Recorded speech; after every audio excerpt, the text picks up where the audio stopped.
After 37-year-old Renee Good was fatally shot by an ICE agent in Minneapolis yesterday, her community is furious, and they're showing in a multitude of ways how they really feel about ICE's presence in the city.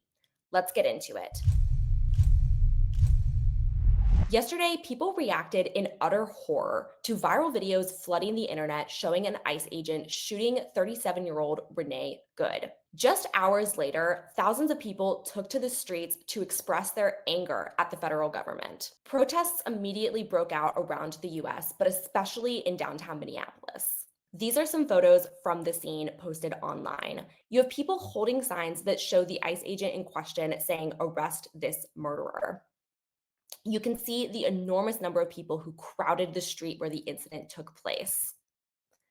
There are signs that say, "No human will ever be illegal," and ones that say, "Killer ICE off our streets," as well as "ICE out of Minnesota." This is reflective of how local officials, as well as community members, responded to this horrifying act of violence. ICE operates under the racist assumption that it's protecting white Americans from our immigrant neighbors. The reality is no one is safe when ICE is around. Yesterday's shooting is just more proof of this, but ICE should never have been allowed to terrorize people in our streets to begin with. The actions that ICE has taken are unlawful, violent, instigatory, and do not fall in line with our legal principles. They've denied our community members due process and held them in physically abusive situations for months now. Renee Good was not the first person to be killed by ICE, and unfortunately, she won't be the last. At the community level, there have been multiple examples of people in the Minnesota community fighting back in their own ways. One of those ways was when staff at a local Hampton Inn denied service to ICE agents. The Department of Homeland Security posted about this on Twitter. They shared this email that was allegedly from someone who worked at this Hilton property saying, "After further investigation online, we have found information about immigration work connected with your name, and we will be canceling your upcoming reservation. You should see a proper cancellation email in your inbox shortly from Hilton." Now, obviously, the DHS was furious about this, but people in the local community, as well as tons of people online, were thrilled. There was tons of support for people working at this Hilton. But what happened next came down from the head of the corporation. Hilton's newsroom shared this statement. "The independent hotel owner had assured us that they had fixed this problem and published a message confirming this. A recent video clearly raises concerns that they are not meeting our standards and values. As such, we are taking immediate action to remove this hotel from our systems. Hilton is and has always been a welcoming place for all. We are also engaging with all of our franchisees to reinforce the standards we hold them to across our system to help ensure this does not happen again." Now, unfortunately, this isn't surprising to hear from a major organization like Hilton Hotels. However, I think it's important to note that this goes against what most of the crowd agreed was the right thing to do. Average, everyday people do not want ICE in their streets terrorizing their local communities. And when you see how ICE officials have responded to protests and memorials for Renee Good, it's clear why. Take a look at this video from the memorial for Renee Good. What? What? What? Do you know what Back the fuck up. is that for? Back up. What is that for? Back up. What is that for? Back up. What is that for? Back up. You're gonna push me? What is that for? Back up. What was that I don't for? give a fuck. You don't give a fuck about Back her? up. Bro, this is why we're here. Back up. This is why we're here. Really, you fucking punk? That's what you're gonna fucking do? What?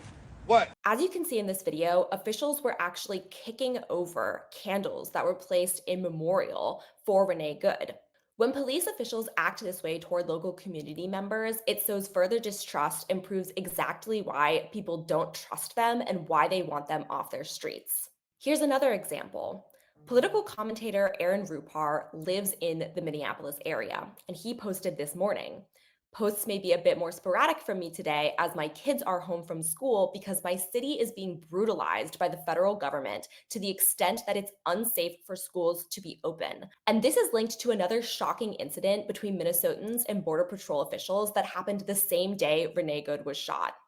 As reported by local outlet NPR News, Border Patrol officials attacked people outside of a high school in Minneapolis, causing the schools to be closed for the rest of the week. The article says the move came after officials at Roosevelt High School said armed U.S. Border Patrol officers came on school property during dismissal Wednesday and began tackling people, handcuffed two staff members, and released chemical weapons on bystanders.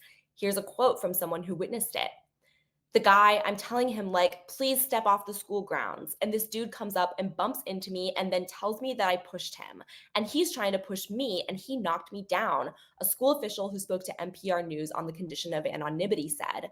They don't care. They're just animals, the official added. I've never seen people behave like this. The federal government is trying to justify and rationalize this behavior and put the blame on Nicole Good. They've referred to her as a domestic terrorist, as a perpetrator, and as an aggressor. But everyone can see plainly from videos, from eyewitness testimonies, from local on the ground reporting who the real aggressors are. People are not going to fall for this narrative. Now, one of the reasons there's such a huge ICE presence in Minneapolis right now to begin with links back to the alleged Minnesota daycare fraud story that was pushed by conservative influencers online. Even though there's basically no evidence for the supposed fraud caught on camera, there's nonetheless been a massive federal response, and people are sick of it. The original propaganda about daycare fraud focused heavily on the Somali immigrant community, painting them with racist rhetoric. In this video, a bunch of CBP agents confronted a local Somali Uber driver outside the Minneapolis airport. In his response to them, he brought up the shooting of Nicole Good. Here's how it went. Look, criminals doing Uber? Oh yeah. That's what how it works, brother. Maybe criminals are doing ICE.